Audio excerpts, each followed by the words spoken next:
আবারও নিয়ে চলে এলাম চ্যানেলে একটা নতুন ভিডিও।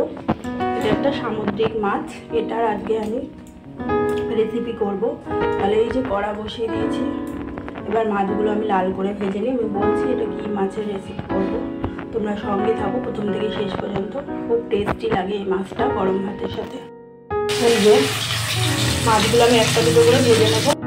মিটে নিয়েছি, দেখো হালকা লাল করে ভেজে নিই, সব ভাজা হয়ে গেছে। আর এই যে সর্ষে মগজ ভেজে রেখেছিলাম, এটা আমি জল দিয়ে দিলাম। আর কাঁচা লঙ্কা চেরা আছে, এই কাঁচা লঙ্কা চেরাগুলো এর মধ্যে দিয়ে দিয়েছি। এর মধ্যে ঢেলে দেবো।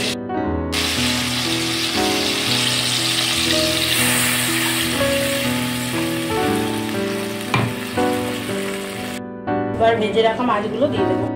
এই সবগুলো মাছ আমি সাজিয়ে দিয়ে দিয়েছি। এটা হচ্ছে সমুদ্রের ভোলা মাছ, খুব ভালো লাগে এরকমভাবে সরষে বাটা দিয়ে গামাখা রান্না করলে। এবার ফুটতে দেবো এটা। দেখো এই মাছের রেসিপিটা আমার হয়ে গেছে, এবার আমি নামিয়ে নেব। এই মাছ যেহেতু সমুদ্রের ভোলা মাছ, এগুলো এরকমই করতে হয়, একটু মাখা মাখা। এটা এরকম সরষে বাটা দিয়েও ভালো লাগে, আবার আলু বেগুন দিয়েও ভালো লাগে মাখা মাখা তরকারি।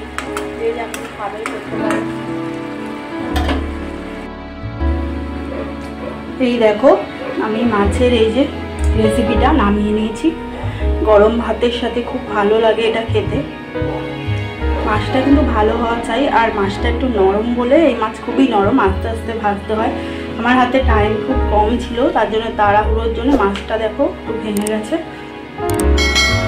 আর এটা খুবই টেস্টি লাগে, তোমরা এইভাবে বাড়িতে বানিয়ে খাও, ডালের সাথেও খেতে পারো বা শুকনো ভাতেও খুব ভালো লাগে। আর আমার হাতের সামনে ধনেপাতা ছিল না, আজকে আনা হয়নি। এবার তোমরা যদি করো তা লাস্টে ধনেপাতা নামিয়ে দেবে, মানে ছড়িয়ে দেবে ধনেপাতা কুচি করে, খুব ভালো লাগে।